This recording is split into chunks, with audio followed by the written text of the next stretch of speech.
أما بعد أعوذ بالله من الشيطان الرجيم بسم الله الرحمن الرحيم وقل رب زدني علما وقال الله تعالى في مقام آخر قل هل يستوي الذين يعلمون والذين لا يعلمون إنما يتذكر أولو الألباب وقال رسول الله صلى الله عليه وسلم العلم نور سبحان ربك رب العزة عما يصفون وسلام على المرسلين والحمد لله رب العالمين اللهم صل على سيدنا محمد وعلى آل سيدنا محمد وبارك وسلم۔ اللہ کے پیارے حبیب جب مدینہ تشریف لائے تو آپ صلی اللہ علیہ وسلم نے ایک مدرسے کی بنیاد رکھی۔ اس کا نام کوئی نہیں تھا، اس کی عمارت نہیں تھی، لیکن مدرسہ نام ہوتا ہے استاد اور شاگرد کا۔ وہ درخت کے نیچے بیٹھے ہوں تو وہ مدرسہ ہے، کھلے آسمان کے نیچے بیٹھے ہوں تو وہ مدرسہ ہے، کسی عمارت میں بیٹھے ہوں تو وہ مدرسہ ہے۔ اس لحاظ سے شاگرد بھی موجود تھے اور مستاد بھی موجود تھے۔ 70 کے قریب ایسے حضرات تھے جو ہر وقت مسجد نبوی میں منتظر رہتے کہ کب نبی علیہ السلام تشریف لائیں گے اور ہمیں دین سکھائیں گے۔ ایک جگہ تھی جو تھوڑی ابھری ہوئی تھی، اس کو چبوترا کہتے ہیں ہم اردو میں، عربی میں اس کو صفہ کہتے ہیں۔ یہ سب وہاں پر اکٹھے ہو کر بیٹھ جاتے تھے۔ تو ہم آج کے دور میں اس مدرسے کا نام خود تجویز کریں تو اس کا نام تھا جامعہ صفہ۔ شاگرد مہاجرین اور انصار دونوں تھے، مگر ان کے استاد جو تھے وہ معلم اعظم بھی تھے، مرشد اعظم بھی تھے۔ نبی علیہ السلام نے ارشاد فرمایا انما بعثت معلما، میں معلم بن کر دنیا میں مبعوث کیا گیا۔ ہر مدرسے کے کچھ اوقات ہوتے ہیں، صبح 8 بجے سے لے کے دوپہر 2 بجے تک، پھر مغرب سے لے کے عشاء کے بعد تک۔ یہ ایسا مدرسہ تھا کہ اس کے اوقات 24 گھنٹے تھے، دن میں بھی رات میں بھی۔ جب نبی علیہ السلام مسجد میں تشریف لاتے صحابہ کو دین سکھاتے۔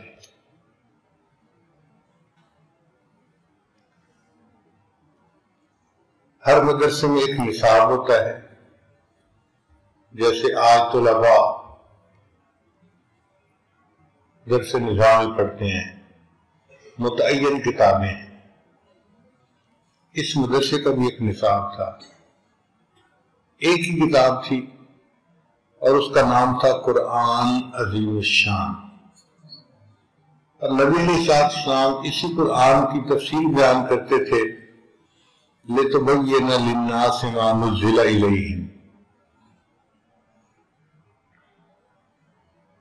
اب ہر مدرسے میں سال کے بعد امتحان ہوتا ہے، تو اس مدرسے میں بھی اللہ نے امتحان لیا۔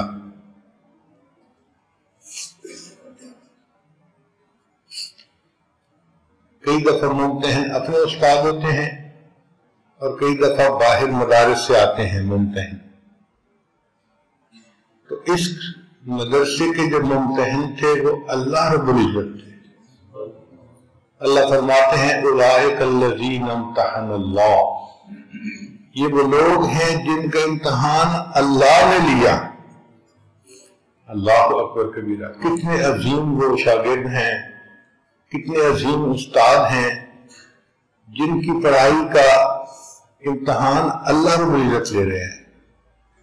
پیپر کا نام ہوتا ہے صرف کا پیپر، نحو کا پیپر، تفسیر کا پیپر، حدیث کا پیپر۔ ان کا جو امتحان ہوا تو پیپر کا نام کیا تھا؟ پیپر کا نام تھا تقوی۔ اللہ فرماتے ہیں اولئک الذین امتحن اللہ قلوبہم للتقوی۔ اب وہ علیم و خبیر ذات جس نے ان کا امتحان لیا، پھر اس نے رزلٹ بھی اناؤنس کر دیا، نتیجہ نکالا جاتا ہے نا، تو اللہ نے بھی نتیجہ نکال دیا۔ اللہ نے فرمایا وَأَلْزَمُهُمْ كَلِمَةَ التَّقْوَى وَكَانُوا أَحَقَّ بِهَا وَأَهْلَهَا۔ اللہ نے ان کو تقوی کے اوپر جمائے رکھا اور وہ اس بات کے زیادہ حقدار بھی تھے اور اہل بھی تھے۔ گویا یہ سارے کے سارے طلباء اس پیپر کے اندر پاس ہو گئے۔ اب عام دستور ہے کہ جب طلباء پاس ہوتے ہیں تو ان کو انعام دیا جاتا ہے، مدارس میں سند دی جاتی ہے یا کچھ اور بھی انعام میں دے دیا جاتا ہے۔ اللہ نے بھی ان کو انعام دیا۔ کیا انعام دیا؟ ان طلباء کو اللہ نے فرمایا رضی اللہ عنہم ورضوا عنہ، اللہ ان سے راضی ہو گیا اور یہ اللہ سے راضی ہو گئے۔ سبحان اللہ، وہ نعمت جو سب سے اونچی ہے اللہ نے وہ عطا فرمائی۔ یہ اللہ سے راضی، اللہ ان سے راضی۔ اور پھر یہ بھی نہیں کہ صرف ان سے راضی ہو گئے، یہ بھی سنا دیا والذین اتبعوہم بإحسان، کہ جو لوگ ان کی قیامت تک اتباع کرتے رہیں گے رضی اللہ عنہم ورضوا عنہ، اللہ ان سے بھی راضی، وہ بھی اللہ سے راضی۔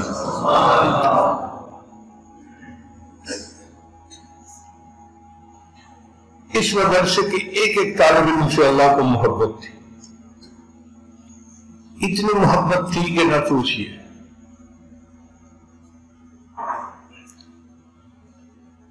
ایک طالب علم تھے، ان کا نام تھا ابن کعب رضی اللہ تعالیٰ عنہ۔ قرآن مجید بہت پیارا پڑھتے تھے۔ ایک مرتبہ نبی علیہ السلام نے فرمایا ابن کعب مجھے سورہ بینہ سنا۔ اے اللہ کے حبیب صلی اللہ علیہ وسلم، قرآن مجید تو آپ پر نازل ہوا، میں آپ کے سامنے پڑھوں؟ تو نبی علیہ السلام نے فرمایا جس سے پتہ چلا کہ اوپر سے فرمائش آئی۔ ابن کعب بڑے ذہنی تھے، انہوں نے سوال پوچھا بات کو کھولنے کے لیے، اے اللہ کے حبیب صلی اللہ علیہ وسلم، اللہ سمانی، کیا اللہ نے میرا نام لے کر فرمائش کی ہے؟ نبی السلام نے فرمایا نعم اللہ سماک۔ ابن کعب، اللہ نے تیرا نام لے کر فرمائش کی ہے۔ ابن کعب سے کہو سورہ بینہ سنائے، محبوب آپ بھی سنیں گے، میں پروردگار بھی سنوں گا۔ یہ کیسے شاگرد تھے کہ دل سے قرآن سننے کی فرمائشیں رب رحمان بھیجا کرتے۔ یہ بنین کا مدرسہ تھا، بنین کی شاخ تھی مسجد کے اندر۔ پھر مسجد کے بالکل ساتھ نبی علیہ السلام کا گھر مبارک تھا، وہاں پہ امہات المومنین تھیں، وہ ساری کی ساری مدرسۃ النبوہ کی طالبات تھیں، وہ بنات کی شاخ تھی۔ جس عورت نے مسائل پوچھنے ہوتے وہ سیدہ سلیدہ لنا کے پاس آتی اور مسائل پوچھا کرتی تھی۔ تو بنین کی شاخ مسجد میں اور بنات کی شاخ جو تھی وہ گھر میں تھی۔ ایک مرتبہ نبی علیہ السلام کے پاس ایک طالب علم آئے، ظاہر کی آنکھوں سے نابینا تھے مگر باطن کی آنکھ سے بینا تھے۔ تو انہیں کوئی بات پوچھنی تھی تو تیز تیز چلتے چلتے آئے کہ میں نبی علیہ السلام کے بعد پہنچوں اور یہ بات معلوم کروں۔ اللہ کی شان دیکھیں کہ نبی علیہ السلام کی خدمت میں اس وقت کفار مشرکین آئے ہوئے تھے اور نبی علیہ السلام ان کو بات سمجھا رہے تھے۔ اب یہ بندہ چونکہ ظاہری آنکھوں سے نابینا تھا، اس کو پتہ نہیں چلا کہ صورتحال کیا ہے۔ یہ آیا اور اس نے آپ کو بس اپنی بات کر دی۔ تو نبی علیہ السلام پر یہ بات ذرا بوجھ بنی۔ کہ میں جو بات کر رہا ہوں اگر مجھے وہ بات مکمل کرنے دی جاتی تو زیادہ بہتر تھا، یہ تو اپنا ہے، بعد میں بھی پوچھ سکتا تھا۔ تو نبی علیہ السلام نے تھوڑا ان سے اعراض فرمایا۔ دستور کی بات ہے، اگر ڈاکٹر کسی کینسر پیشنٹ کو دیکھ رہا ہو اور اس وقت کوئی نزلہ زکام کا مریض آ جائے تو ڈاکٹر کہتے ہیں انتظار کر لیں، اس کی زندگی کا مسئلہ ہے، اس لیے میں پہلے اس کو دیکھوں گا۔ تو نبی علیہ السلام بھی کفار و مشرکین سے بات کر رہے تھے جو کینسر کے پیشنٹ تھے، اور یہ طالب علم تو کوئی معمولی بات پوچھنے آیا تھا، بعد میں پوچھ سکتا تھا۔ تو نبی علیہ السلام نے اس کو ایک جگہ بٹھا دیا اور اس سے گفتگو نہیں کی جس محبت کے ساتھ گفتگو آپ کرتے تھے۔ نبی علیہ السلام کا یہ اعراض کرنا، آج کے دور میں کہتے ہیں اگنور کرنا، یہ بھی اللہ کو پسند نہیں آیا۔ میرے اللہ نے فوراً وہی اتار دی۔ عبس وتولی ان جاءہ الاعمی۔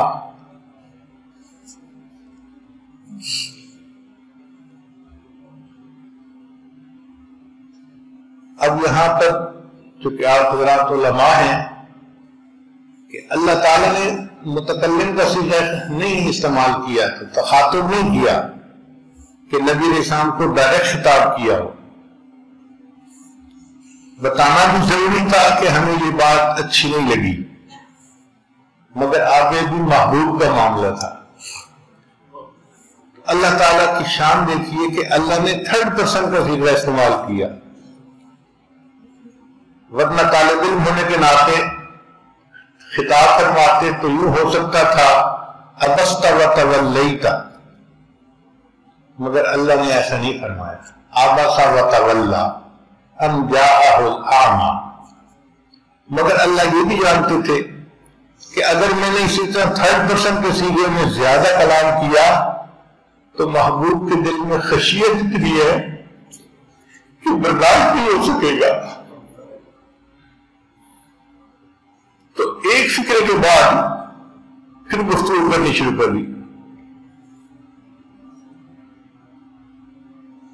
وَمَا يُدْرِيكَ لَعَلَّهُ يَزَّكَّىٰ أَوْ يَذَّكَّرُ فَتَنفَعَهُ الذِّكْرَىٰ۔ تو جس طالب علم کا آنا اللہ کو اتنا پسندیدہ ہے، آپ اندازہ لگائیے اللہ کو اس طالب علم سے کتنا پیار ہوگا۔ اللہ نے اپنے محبوب صلی اللہ علیہ وسلم سے اس انداز میں گفتگو فرما لی اور قیامت تک کے لیے اس کو اپنے کلام کا حصہ بنا دیا۔ اس لیے جو طالب علم ہوتے ہیں یہ اللہ کے چنے ہوئے بندے ہوتے ہیں۔ یونیورسٹی کالج میں جو مرضی جائے کوئی مسئلے کی بات نہیں، مدرسے میں ہر کوئی نہیں آ سکتا، یہاں اسکریننگ ہوتی ہے، اللہ تعالیٰ دلوں کو دیکھتے ہیں، طلب کو دیکھتے ہیں، اور جب دیکھتے ہیں کہ یہ واقعی مجھ سے محبت رکھنے والا بندہ ہے اس کے لیے مدرسے آنے کے راستے کھول دیتے ہیں۔ اللہ فرماتے ہیں ثم اورثنا الکتاب الذین اصطفینا من عبادنا، پھر ہم نے اپنی کتاب کا وارث اپنے بندوں میں سے ان کو بنایا جن کو ہم نے اپنے لیے چن لیا تھا۔ تو یہ چنے ہوئے بندے ہوئے نا اللہ کے، جن کو اللہ چنتا ہے ان کو علم کے لیے مدرسے میں پہنچا دیتا ہے۔ استفا مصطفیٰ چنے ہوئے بندے کو کہتے ہیں۔ یہ طلباء اللہ کے چنے ہوئے بندے ہیں جو علم حاصل کرنے کے لیے مدرسے میں آئے ہیں، اور ان سے اللہ کو بھی محبت، اللہ کے محبوب کو بھی محبت۔ امام عاصم رحمۃ اللہ علیہ قاری گزرے ہیں، ان کے منہ سے بڑی خوشبو آتی تھی۔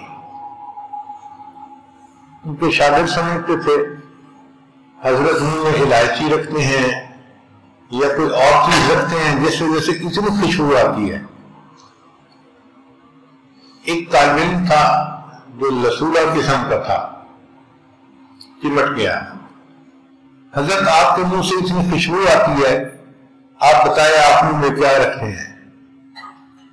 انہوں نے کہا کہ بھئی میں کچھ نہیں منہ میں رکھتا، بس ویسے خوشبو آتی ہے. طالب علم کو بات سمجھ نہیں آ رہی تھی، وہ پوچھتا رہا. جب بہت اس نے تنگ کیا تو اس وقت امام عاصم نے بتایا کہ دیکھو، ایک رات مجھے خواب میں نبی اسلام کی زیارت نصیب ہوئی تو نبی اسلام نے ارشاد فرمایا، عاصم تم میری مسجد میں اللہ کا قرآن پڑھاتے ہو، لاؤ میں تمہارے لبوں کو بوسہ دوں. جب سے نبی اسلام نے میرے ہونٹوں کو بوسہ دیا ہے تب سے میرے منہ سے خوشبو آتی ہے.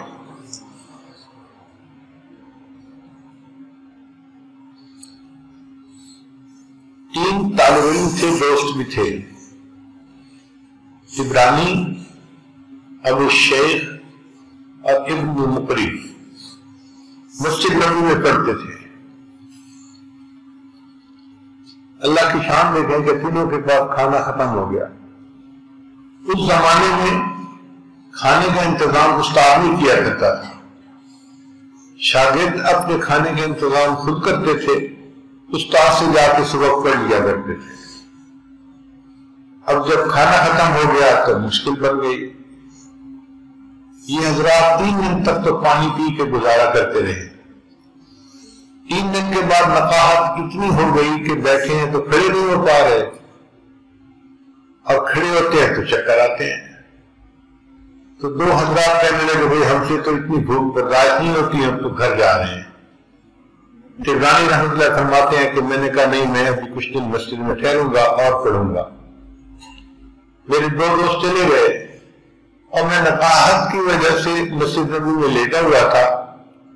اچانک دل میں خیال آیا، تبرانی تم مسجد نبوی میں ہو اور نبی علیہ السلام کے مہمان ہو، تم اپنے میزبان کو جا کے کیوں نہیں بتاتے کہ تمہیں بھوک لگی ہے؟ یہ خیال آنے کے بعد میں معاویہ شریف پہ حاضر ہوا، نبی اسلام کی خدمت میں سلام پڑھا اور اتنا کہا، یا رسول اللہ الجوع، اے اللہ کے رسول سے مجھے بہت بھوک لگی ہے. یہ کہہ کے میں مسجد سے باہر نکلا تو میں نے دیکھا ایک عربی آدمی کھڑا ہے، ایک ہاتھ میں روٹیوں کی گٹھی ہے اور دوسری میں ایک ہنڈیا ہے، اور وہ میرا نام تبرانی تبرانی تبرانی پکار رہا ہے. میں حیران کہ میرا تو یہاں کوئی واقف نہیں تھا، یہ میرا نام پکارنے والا کون؟ میں نے اس سے پوچھا بھی آپ یہ نام کیوں لے رہے ہیں؟ اس نے کہا کہ میرے گھر کی دیوار اور مسجد نبوی کی دیوار ایک ہے، میں پڑوسی ہوں مسجد نبوی کا. میں دوپہر کے وقت گھر میں سویا ہوا تھا، خواب میں نبی اسلام کی زیارت ہوئی اور اللہ کے نبی اسلام نے فرمایا میرا ایک مہمان بھوکا ہے، اسے کھانا کھلاؤ. میری آنکھ کھلی، میں نے اپنی بیوی کو کہا، اس نے کہا کہ جو سالن میں نے بنایا ہے یہ بھی اٹھا لو اور جتنی روٹی ہیں یہ بھی اٹھا لو، پہلے نبی اسلام کے مہمان کو لے کے آؤ، اب تو یہ کھانا اور بنا لوں گی. ان طلباء سے اللہ کے محبوب کو کتنی محبت ہوگی. سلطان محمود غزنوی کا دور ہے. ایک طالب علم کتاب پڑھتا ہے مگر اس کو افسوس ہی ہوتا ہے کہ رات کے وقت روشنی کا انتظام نہیں تو مغرب ہوتے ہی پڑھائی کا سلسلہ ختم ہو جاتا ہے. وہ دل میں دعائیں مانگتا ہے کاش روشنی کا بندوبست ہوتا، میں جیسے دن میں پڑھتا ہوں میں رات میں ہی بیٹھ کے پڑھتا، مگر اتنے پیسے نہیں تھے کہ وہ چراغ جلاتا اور انتظام کرتا. اب انسان جس فکر میں لگا ہو نا تو اسی کے خیالات ذہن میں آتے رہتے ہیں. اس کے ذہن میں تجویز آئی تو ایک تاجر تھا ہندو جس کی بازار میں بڑی دکان تھی. وہ اس کے پاس گیا اور اس کو جا کر کہا کہ آپ کی دکان میں کروڑوں کا مال پڑا ہوا ہے اور رات کو یہ بغیر پہرے کے رہتی ہے، تو اگر آپ اپنی دکان کے باہر ایک چراغ جلا دیا کرے رات کو تو میں اس چراغ کی روشنی میں بیٹھ کے پڑھتا بھی رہوں گا اور آپ کی دکان کا پہرا بھی دیتا رہوں گا۔ ہندو نے کہا یہ تو بڑا سستا سودا ہے۔ اس نے چراغ جلانا شروع کر دیا اور طالب علم کی تو عید ہو گئی۔ وہ روزانہ رات کو وہاں جا کے بیٹھتا اور پوری رات مطالعے میں گزار دیتا۔ 1 سال یہ سلسلہ چلتا رہا۔ 1 سال کے بعد ہندو نے حساب کیا کہ 1 سال میں اتنا تیل لگ گیا، اتنے پیسے لگ گئے، تو یہ خام خواہ کا خرچہ ہے، چوری کا کوئی اتنا خطرہ تو ہے نہیں۔ چنانچہ اس نے کہہ دیا کہ اب میں چراغ جلانا بند کر دوں گا۔ جس نے اس نے چراغ جلانا بند کیا، طالب علم بڑا اداس رو رہا ہے کہ میں علم حاصل کرتا تھا، پڑھتا تھا، اب یہ سلسلہ منقطع ہو گیا اور میں محروم ہو گیا۔ روتا روتا جب سو گیا تو اس کو خواب میں نبی اسلام کی زیادہ تصویر ہوئی۔ نبی اسلام نے فرمایا تم کیوں اتنے اداس ہو اور اتنے غمگین ہو؟ اے اللہ کے نبی صلی اللہ علیہ وسلم کے لیے روشنی کا بندوبست تھا، اب وہ ختم ہو گیا تو میرا پڑھائی کا سلسلہ بھی ختم ہو گیا، مجھے اس پہ افسوس ہے۔ تو نبی اسلام نے فرمایا اچھا تم بادشاہ وقت کے پاس جاؤ، محمود غزنوی کے پاس، اور اسے کہو کہ رات کو باہر چراغ جلا دیا کرے تاکہ تم اپنا مطالعہ کر سکو۔ اے اللہ کے حبیب صلی اللہ علیہ وسلم، وہ تو بادشاہ ہے، میرے جیسے فقیر طالب علم کو تو کوئی وہاں جانے ہی نہیں دے گا، اور اگر میں پیغام بھی پہنچا دوں گا تو وہ کیسے مانے گا کہ یہ پیغام آپ کی طرف سے ہے؟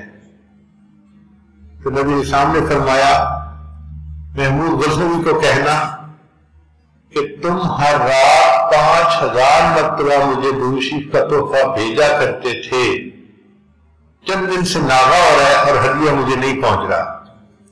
اگر یہ بات حقیقت ہے تو میں یہ پیغام دے رہا ہوں کہ تم روشنی کا بندوبست کر دو۔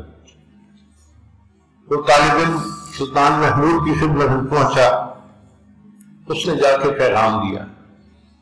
سلطان محمود غزنوی نے یہی سوال پوچھا کہ آپ جو بات کہہ رہے ہیں سر تسلیم خم کرتا ہوں، مگر دل کی تشفی کے لیے سمجھ لگ جائے کہ یہ پیغام مجھے واقعی محبوب لوگوں کی طرف سے ملا ہے۔ طالب علم نے 5000 مرتبہ درود شریف کا تذکرہ کیا۔ محمود غزنوی کی آنکھ سے آنسو آ گئے کہ میں قسم اٹھا کے کہتا ہوں اس معمول کا میرے اللہ کے سوا اور کسی کو پتہ نہیں تھا کہ میں ہر رات 5000 دفعہ درود شریف پڑھتا ہوں۔ اگر یہ انہوں نے فرمایا ہے تو یہ بات سچ ہے، میں روشنی کا بندوبست کر دیا کروں گا۔ اب آپ اندازہ لگائیے کہ ان طلباء کا نبی علیہ السلام کے ساتھ انہیں کیا مرتبہ تھا، کیا عزت تھی، کیا مقام تھا۔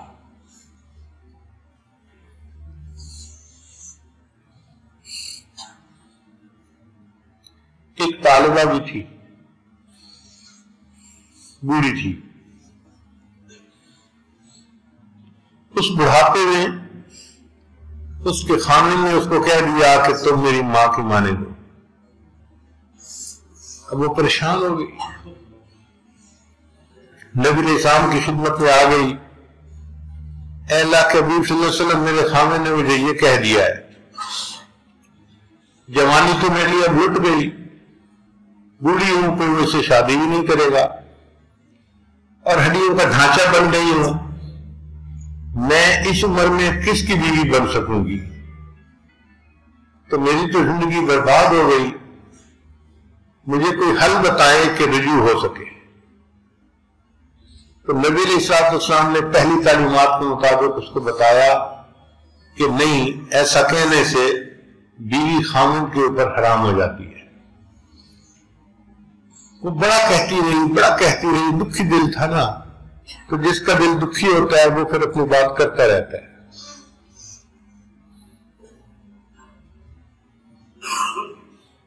جب نبی علیہ السلام نے 2 ٹوک الفاظ میں بتلا دیا کہ وہ سب یہ طلاق ہو چکی، تو اس طالبہ نے دل میں سوچا کہ ہائی کورٹ میں تو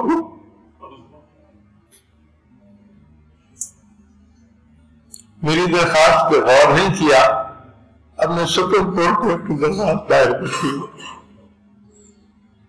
چنانچہ اس نے اللہ سے فریاد کی، اور اللہ کی شان دیکھیے، عائشہ صدیقہ عنہا فرماتی ہیں کہ میں دوسرے کمرے میں تھی اور مجھے تھوڑی تھوڑی آواز آ رہی تھی کہ وہ نبی علیہ السلام کے ساتھ بات کر رہی ہے۔ مجھے آدھی بات سمجھ آ رہی تھی، آدھی سمجھ نہیں آ رہی تھی۔ قربان جائے اس اللہ پہ جس نے ساتویں آسمان کے اوپر اس پڑیے کی بات کو سن لیا۔ قرآن کی آیتیں نازل فرمائی، قد سمع اللہ قول التی تجادلک فی زوجہا وتشتکی الی اللہ۔ یہ طلباء اور یہ طالبات اللہ کو اتنے پسند تھے کہ اللہ تعالیٰ ان سے اتنی محبت فرماتے تھے، اور یہ سلسلہ اسی طرح ہے، قیامت تک رہے گا۔ جو بھی طالب علم ہوگا وہ اللہ کا محبوب ہوگا۔ علم کیا ہے؟ ایک مرتبہ حضرت مفتی محمد شفیع رحمۃ اللہ علیہ کی خدمت میں مجھے جانے کا موقع ملا، تو حضرت نے چند طلباء سے پوچھا کہ علم کسے کہتے ہیں؟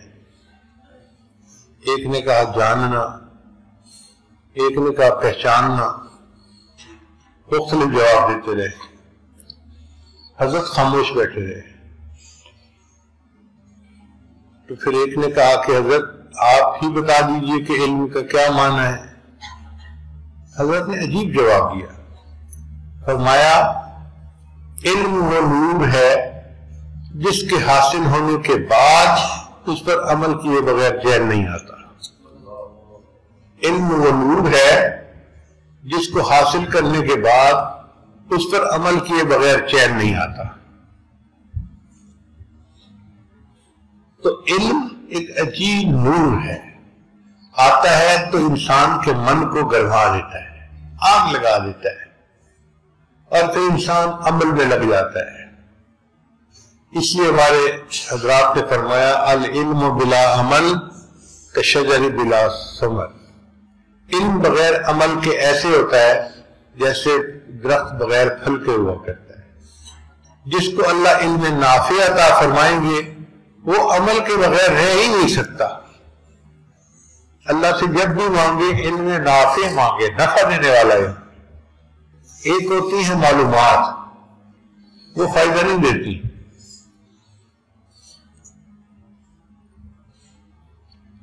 جو فائدہ دیتا ہے اس کو علم نافع کہتے ہیں۔ اور یہ بھی ذہن میں رکھیے عزیز طلباء، علم حاصل کرنے کے دو طریقے ہیں۔ ایک ہے ذہانت کے طریقے سے علم حاصل کرنا، کہ انسان دودھ پیے، اچھی غذا کھائے تاکہ ذہن تیز ہو، اور وہ پھر عبارتیں یاد کرے، کتاب پڑھے اور معنی یاد ہوں، اور اسے علم حاصل ہو۔ جو ذہانت کے طریقے سے حاصل ہوتا ہے اس میں بندے کو عبارتیں تو یاد ہوتی ہیں، عبادتیں یاد نہیں ہوتی۔ یہ یاد نہیں ہوتا کہ مجھے کس موقع پہ کیا کرنا ہے۔ آپ نے دیکھا ہوگا بہت سارے طلباء کو مسنون دعائیں یاد ہوتی ہیں، موقع پہ پڑھنی یاد نہیں آتی۔ یہ تو اور بھی زیادہ بڑی مصیبت ہے کہ دعا بھی یاد ہے مگر موقع پہ یاد نہیں آتی۔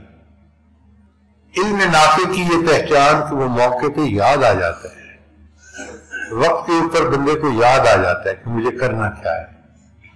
تو ذہانت کے راستے سے جو علم حاصل کیا جاتا ہے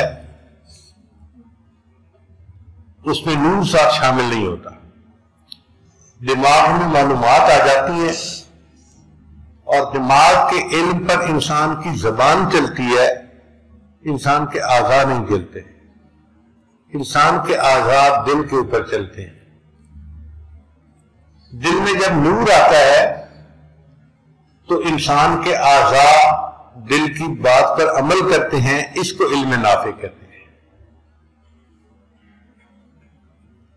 علم حاصل کرنے کا ایک دوسرا طریقہ بھی ہے، نیک اعمال کثرت سے کرنا اور گناہوں سے بچنا۔